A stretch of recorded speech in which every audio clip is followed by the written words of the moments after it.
Standing on the veranda of the Seaside villa, I gripped my phone tightly. The screen flashed with the words "Dad."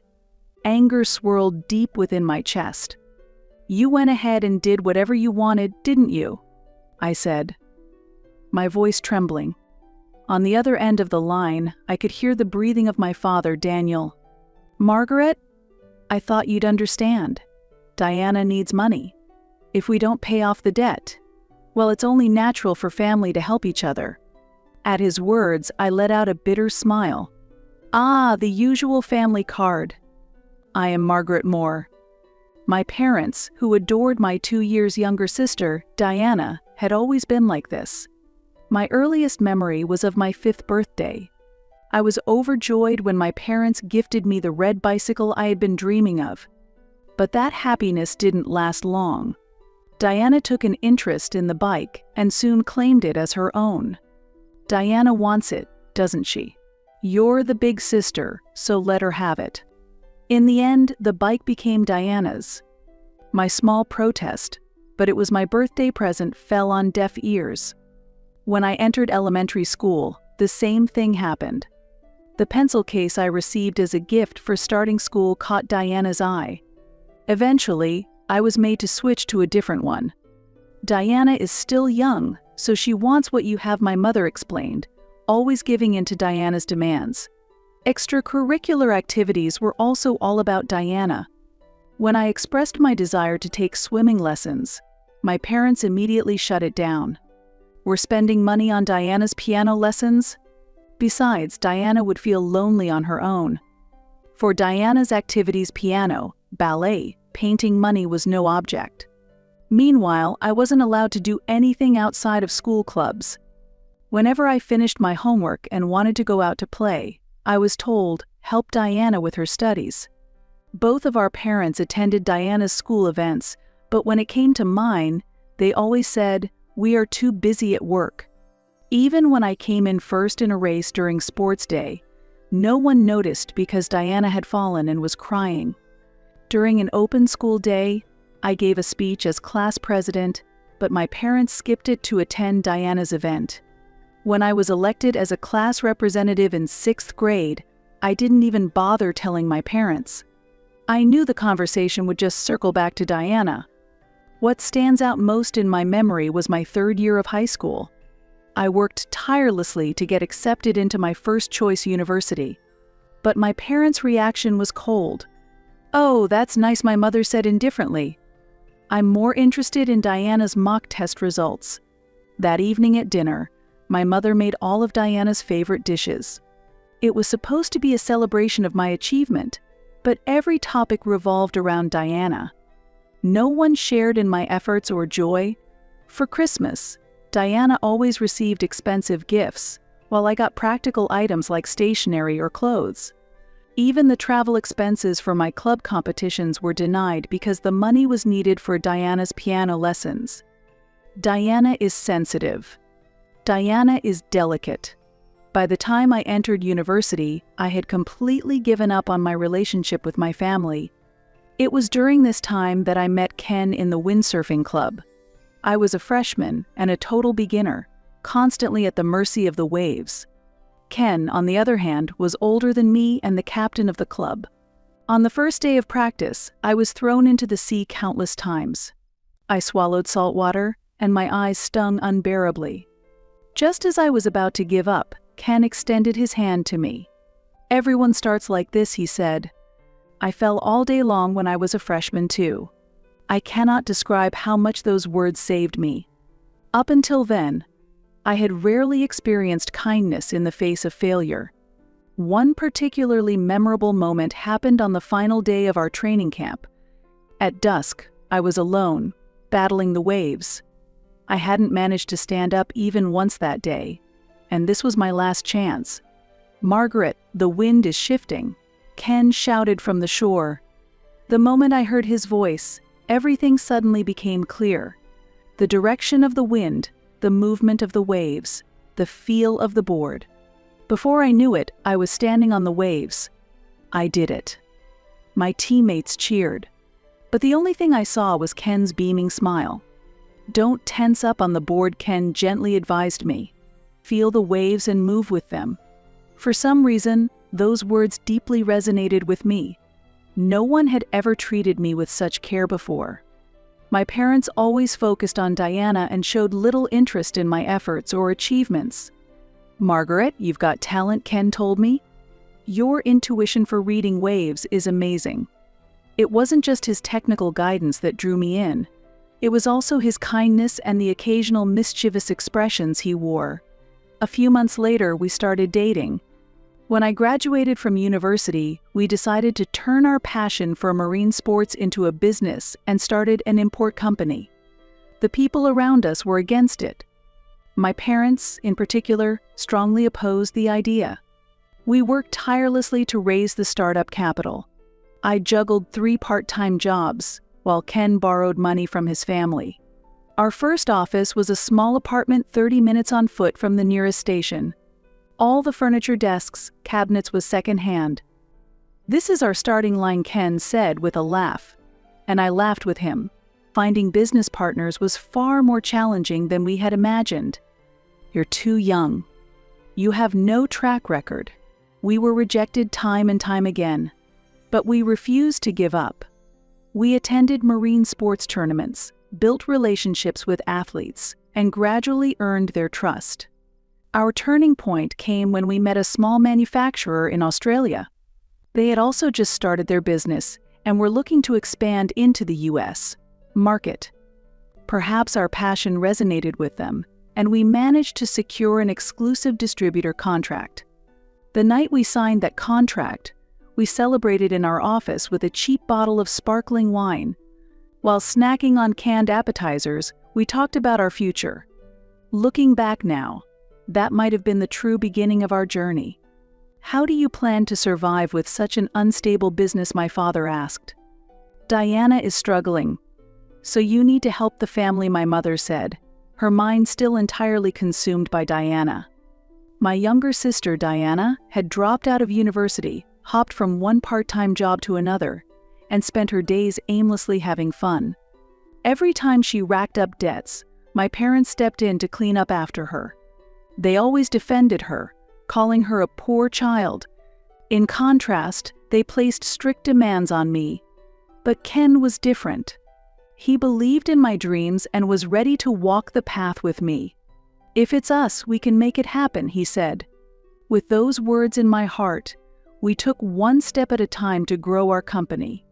The business, which began in a small warehouse, is now recognized within the industry. And 5 years ago, we finally achieved our dream of owning a vacation home. We found this property shortly after we began searching.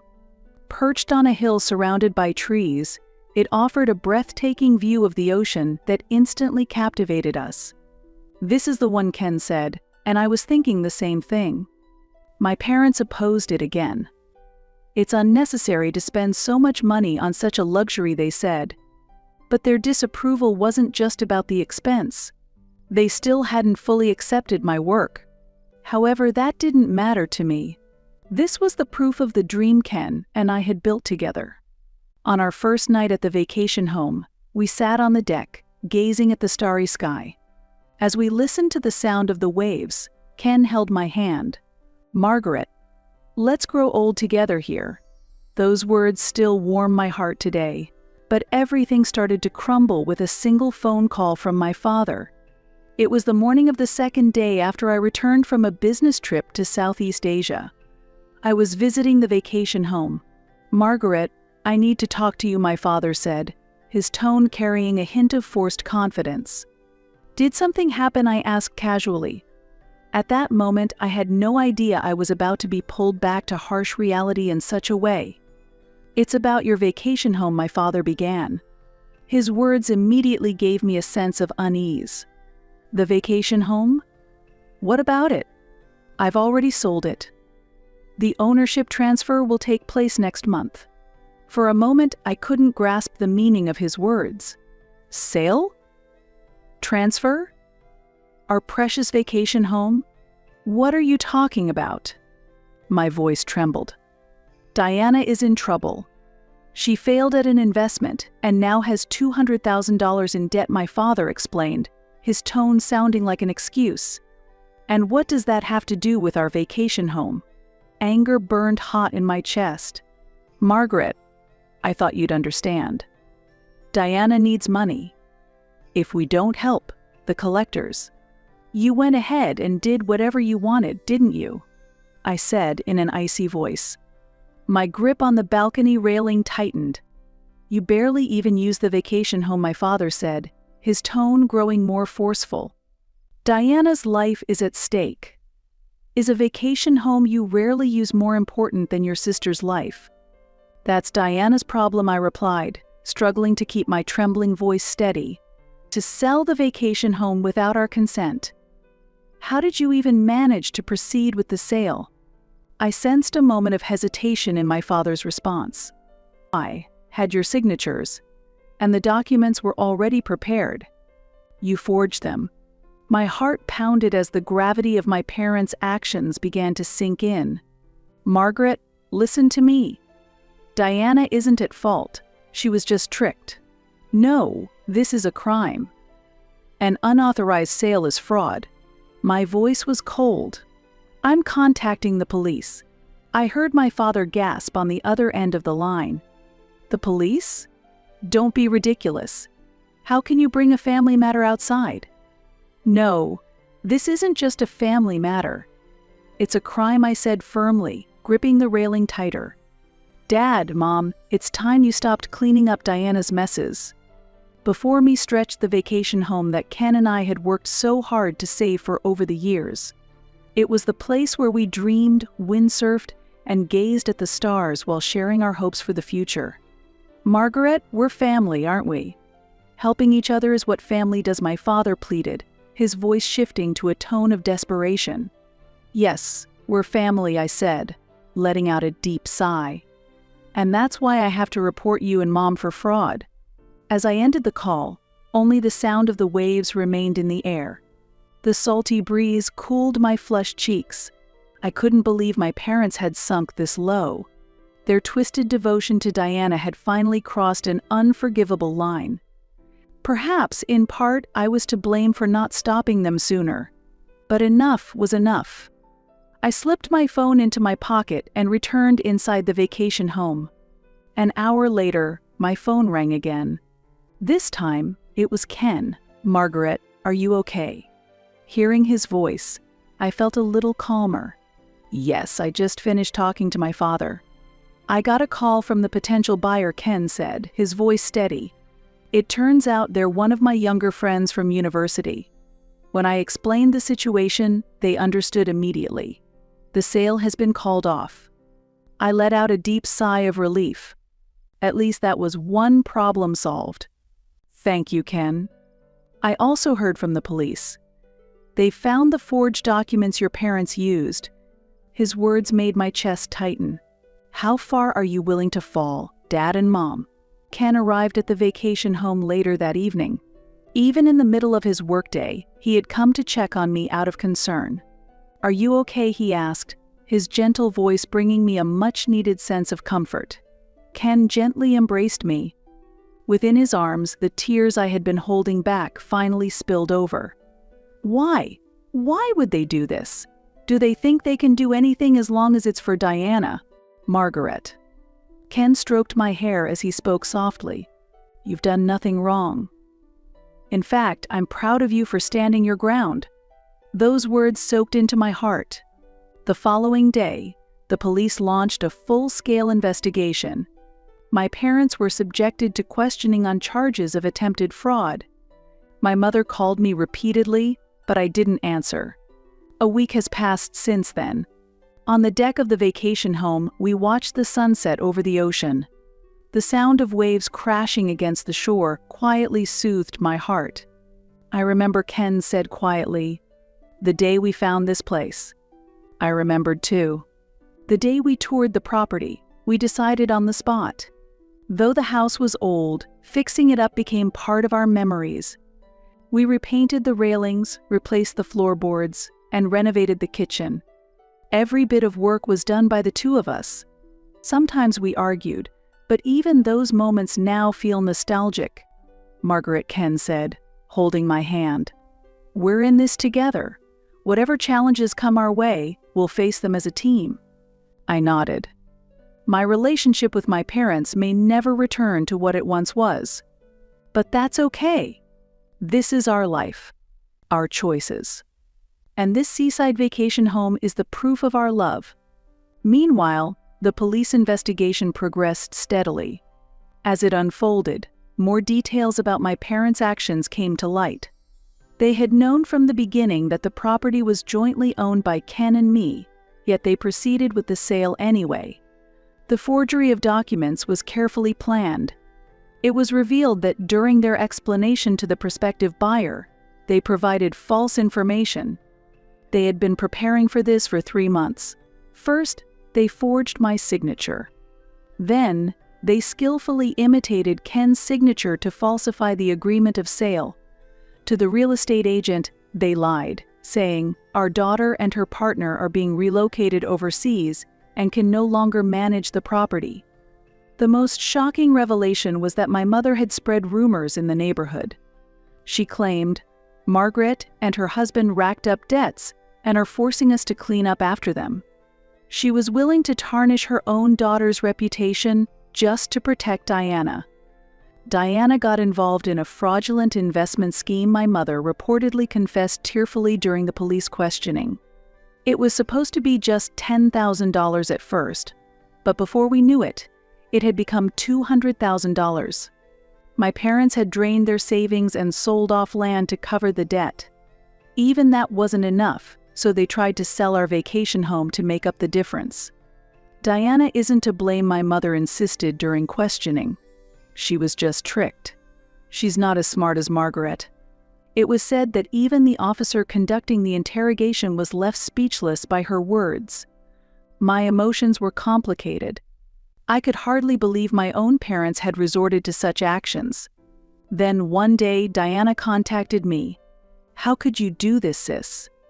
Turning our parents over to the police is cruel." Her victim mentality was as present as ever. I responded calmly.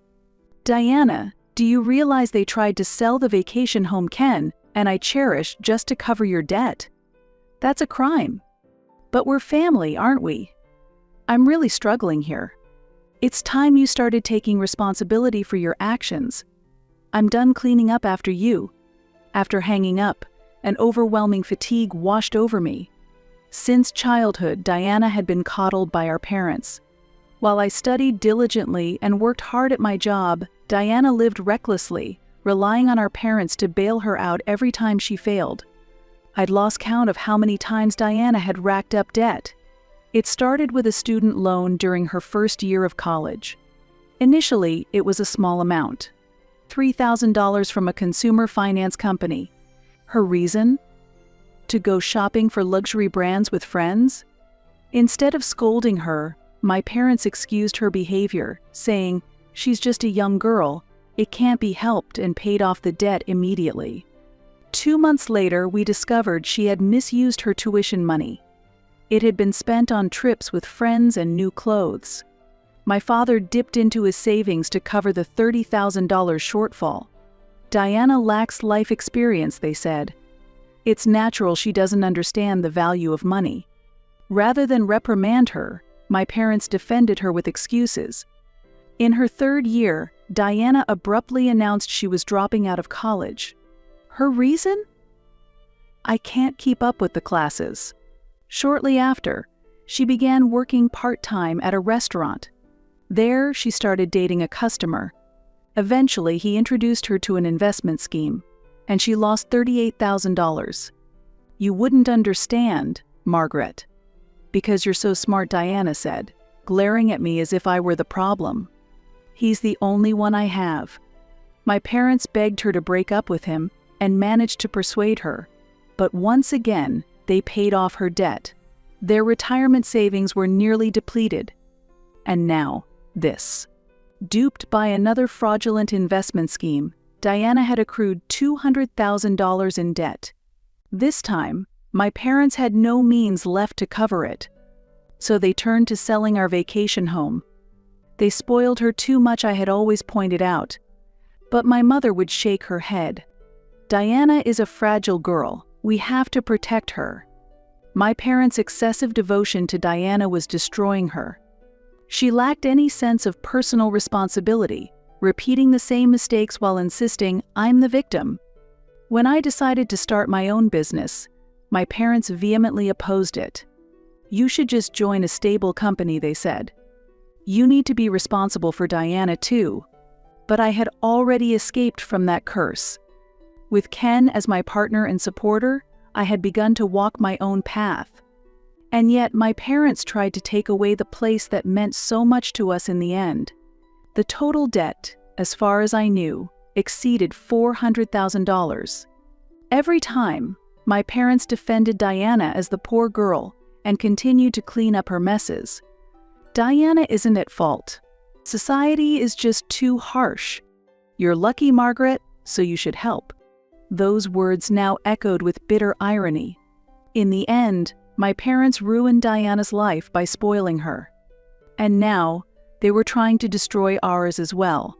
Maybe they never really accepted what we do for a living, Ken said seriously. He was right. Their attempt to sell the vacation home was just an extension of their lack of understanding. Perhaps that's why they were able to decide so easily to get rid of something we cherished. But that's their problem, I said firmly. Our bond is something no one can break. Ken smiled gently. That smile always gave me strength. We had our own path. The memories etched into this vacation home were proof of that. As autumn deepened, the sea grew rougher little by little. We sat close together on the deck, watching the sunset over the ocean. My relationship with my parents and Diana would likely never return to what it once was. But that was my choice. The final report from the police arrived with the onset of winter. My parents were prosecuted and received a suspended sentence. I discarded their apology letters without reading them. Sometimes, forgiving only enables the repetition of wrongdoing. That was a lesson I had learned. A year has passed since then. According to a neighbor who spoke to my mother's friend, my parents are still struggling to repay their debts. After the fraudulent sale of the vacation home was exposed, my father had to resign from his job. My mother now juggles 3 part-time jobs. Early mornings at a warehouse, packing at a food factory during the day, and working the register at a 24-hour supermarket at night. I heard the Moores are having a tough time. I overheard a housewife gossiping near the supermarket register where my mother worked. She has lost so much weight. Their family home has already been sold, and my parents and Diana now live in a cheap apartment on the outskirts of town. Their retirement savings and all their funds were depleted, and they took on more debt to pay off Diana's. Margaret, can't you help your parents?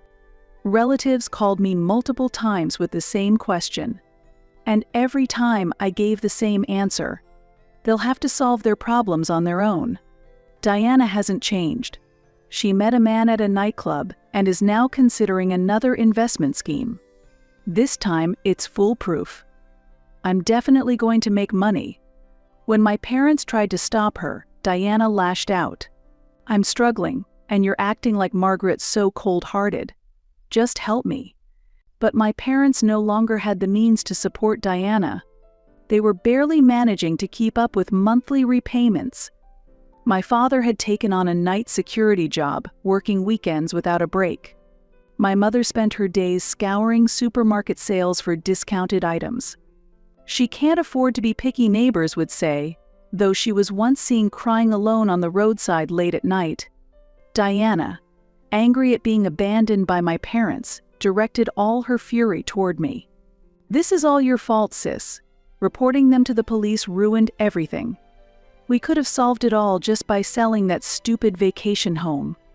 One day, I ran into my mother at the supermarket. She was unrecognizable, her hair now white, her back hunched. When our eyes met, she hurried away, avoiding me. Her shopping basket was filled with soon-to-expire, discounted food items. My father, meanwhile, reportedly collapsed during his late-night security shift. The diagnosis was overwork. Still, he returned to work without rest, knowing that if they fell behind on payments, the collection calls would never stop. At the end of the year, I received an email from Diana. "Margaret, lend me $50,000. I promise I can turn everything around with it."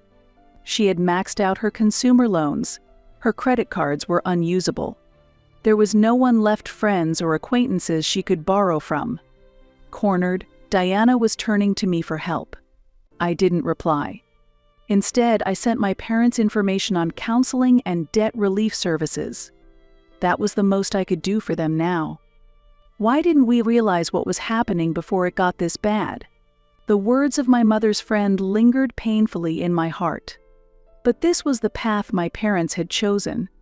Their blind devotion to Diana had ultimately brought the entire family to ruin. I sighed deeply as I gazed out at the ocean at night. Ken came up behind me and gently placed his arms around my shoulders. "You're not at fault," he said. I nodded quietly at his words. I had made the right choice. It was a painful, but necessary decision. "I've been thinking," Ken said, his expression serious. "What if we use this vacation home as a venue for charity events?" Charity. Yes. Let's give underprivileged kids the chance to experience marine sports. I was deeply moved by his suggestion. Having experienced the loneliness of being misunderstood by my own family, I wanted to support children who felt the same isolation. "That's a wonderful idea," I said. Ken continued, "Your parents saw this place as nothing more than a piece of real estate. But to us, it's a place of dreams. If we could share that dream with others." I took his hand in mine.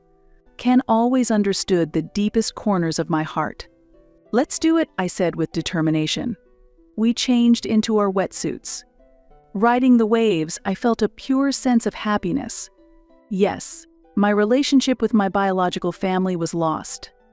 But I had chosen my path. And that choice wasn't a mistake. Listening to the sound of the waves, we looked toward the future. This vacation home will continue to nurture our dreams. And now, it will also become a place of hope for others pursuing dreams of their own.